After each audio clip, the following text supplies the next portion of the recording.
Hello, today I'm going to show you how to put music to notes on Instagram. Let's start.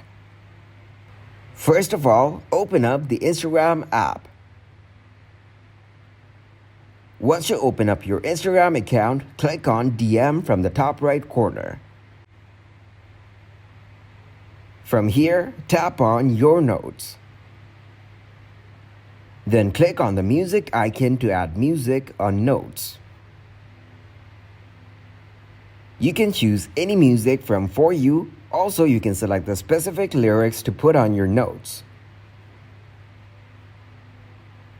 Once you choose the song and its lyrics, tap on Done and click to share it on your notes.